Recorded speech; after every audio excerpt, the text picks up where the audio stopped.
some upgrades on the table. The Pro R is gonna get a bunch of goodies today. We're talking steps, front bumper, and a spare tire carrier, all from our friends at FastLab. FastLab is so cool. FastLab has products for all sorts of machines. They have them for the Pro R, the Turbo R, the Pro XP lineup, the Can-Am X3, a lot of YXZ stuff. That's where they were kind of known for. We met them years ago where we showed off their FastLab fan shroud, which is an awesome idea for a product that always fails on the Can-Am X3. And from that time, they were smaller. Now they're way bigger. They got a bigger shop. They're making more products and they're developing really cool stuff like what we're gonna show you today. So join us today as we turn this Pro R from a loser to a winner. Winner, winner, chicken dinner. This is the FastLab front bumper. This is gonna be a very easy install, and so is the steps. Very easy install. We're gonna install those first. Now the bumper has a skid plate in stainless, obviously a steel bumper, you know, obviously welded, specifically made for the Pro R. I believe this also fits the Turbo R. And then here we have a spare tire carrier. We have multiple pieces, 1, 2, 3, and this is gonna hold one of the stock OEM 32 and up to 35, I believe, wheels for this machine. I'm gonna have to steal one from Oscar because I don't have a spare. So I'm gonna steal one from Oscar. I know he has spares because he upgraded his wheels, and I'm perfectly fine with 32s. This is a loaner, not mine. But hey, and probably my favorite product is gonna be these steps. These are gonna go on the side of the machine, and not only do they act as steps, but they also act as skid plates. On the other side, the bottom side, they have this, I believe it's UMHW, not 100%. It's a very similar to material to that, if it's not. I'm just saying that because it looks the same. And this is gonna help with the skidding over rocks if you go to, you know, Sand Hollow and all those crazy places out in Utah. I'm not much of a rock crawling guy, at least not yet. Maybe one day we will be. Here's the instructions for that, by the way. We don't need them. The steps are super easy to install. In fact, I'm gonna show you guys one over there. Pro R is looking filthy. Now I'm thinking we wash this puppy first. Got the old Ryobi out here ready to spray this machine. But here's one of the steps. You guys can see it. And the reason I put one on before I washed it is for this amazing feature. These things are tall. Pro R, super tall. At your service, Gigantor. Look how easy I stepped up onto this. Yes, you can open the door and step on the seal plate, but it's not the same. And this is gonna get cleaned up. Look how dirty this is. Gross. Nasty. Let's do it.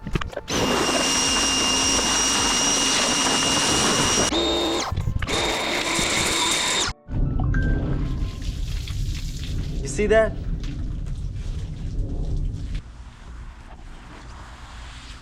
All right, guys, bear with me. The sun is angry right now. We're gonna start off with the steps. These are probably gonna be, I want to say the easiest, but this is pretty easy too. 3 bolts hold this step onto the chassis of the machine. And you can see here, these guys coming from the outside inwards, and you're basically gonna sandwich the tube that's already on the Pro Rs. You will, however, have to remove some of the skid plate hardware. It's super easy, just a 10mm, and you remove about 6 of them. You don't have to drop down the skid plate completely. You just move it out of the way and get your hand there so you can put the nut on the backside. All right, I took off 5 of these. Pretty much pull down on the plate. You can stick your hand from behind and put these in place while you stick the bolt in there. So you just gotta make sure you use a shallow socket. That way you're able to push the bolt inwards as you're trying to tighten it. If not, it's not gonna wanna go on. But essentially, this guy will go right in.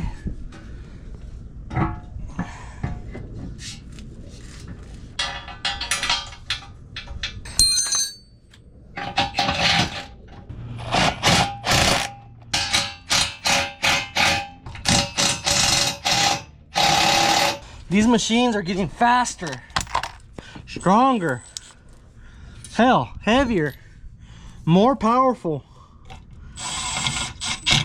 But they're also getting a lot bigger and taller. And if your wife is under 5'5", 5'6", she's gonna appreciate these. Shows you care, buddy. Shows that you want to include her. And then the next ride, you just leave her at home.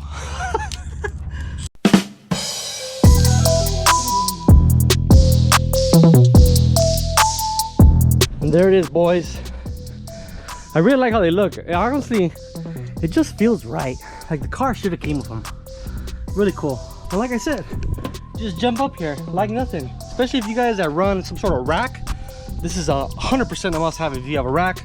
And then if you guys got, like I said, a shorter wife, that's about an 8-inch difference for them to step into. So they could just step in here and then inside. And I just sat on something. Oh, my camera. Ouch! All right, let's move on to the bumper. But first, we got to remove the OEM one.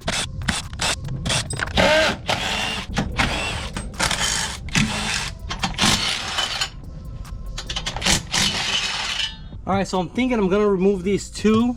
Let's go get the new bumper and see where that works out to. All right, they do give you 2 extra bolts in the kit. Not sure what they're for yet.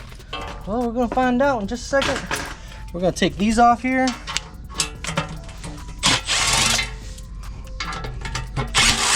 All right, this is gonna go like that.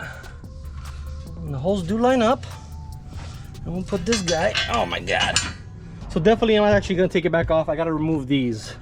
Those are in the way, slash you don't need them. No biggie. Let's take those off. So use the bolts that come in the kit on the top, I think. Ow! Bastard, this little freaking wretched's torquey. Now how's that for a bumper?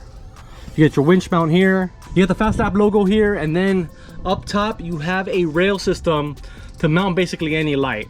I think LP4s would look great here. Not sure if LP6 will work. I'm assuming it will. It's about this height, but then you're blocking airflow. So I would stick with some LP4s, maybe some Squadrons if you want to go something small, and then an Onyx 6 10-inch would be perfect in this area here, or S8. But yeah, overall awesome bumper. It's gonna do the job. Oh yeah, it looks like a freaking bull now. She's angry. You know what I am back at the ranch? I'm a breeding bull. What's that? You gonna find out. Where you going, fatty? We gonna have a party. I already installed the passenger side on the rear of the machine. The other side is exactly the same thing. There's a Torx bolt going here into the chassis, and this guy, which we're gonna tighten up right now.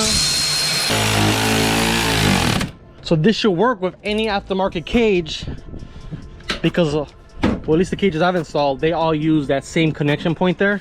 We'll set the assembly on top, torque the nut to spec, and then put that cap on, and then we'll install this guy on the opposite side, and basically will be it. Well, we're prepping these bearings, because these bearings obviously is what's gonna give you the smooth operation. And I'm realizing this thing is actually really easy to install. I was checking out the instructions, which normally I never do, but I never installed one of these, so yeah. We're gonna pack this full of grease. I haven't packed a bearing with grease in so long.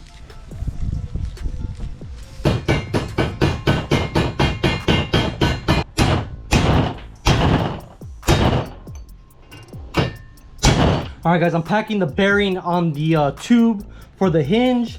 Basically, you're gonna put the race first, then the bearing, and then you're gonna put the seal, and that'll be the bottom. And then, let me smack this in here real quick. And then you sit that on the bracket on the passenger side. You can do the same thing on this side. Bearing, then the race, or excuse me, race, then the bearing. You'll finish it off with the nut. There is a torque spec for it, and then you put the cap on, and that's it. There we go. And I believe it's a castle nut, so we should be able to use a cotter pin. I don't know how important the torque is on this. I don't think that important, as long as the thing can freely move. And this thing still swings really easily. I might actually go a little bit tighter. I think that's good enough. I'll stick a cotter pin to that, put the dust cap on it, install the other side, and then we'll work on the actual latching system. All right, guys.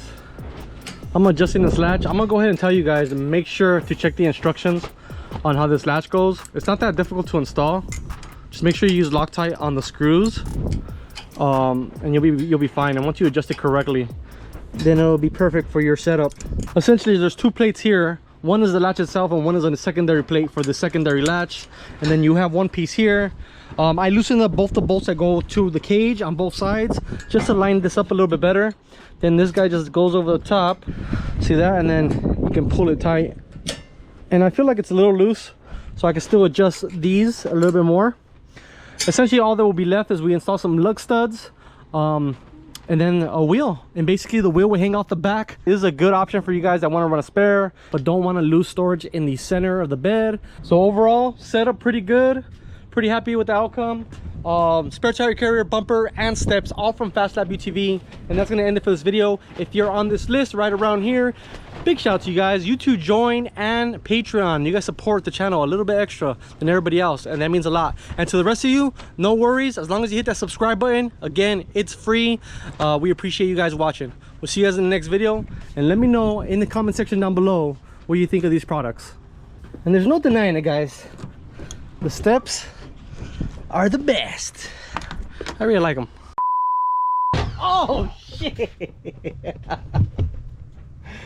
All right, I was holding the camera with one hand and this on the other hand. I slipped off because I wasn't holding on. It's still a good step.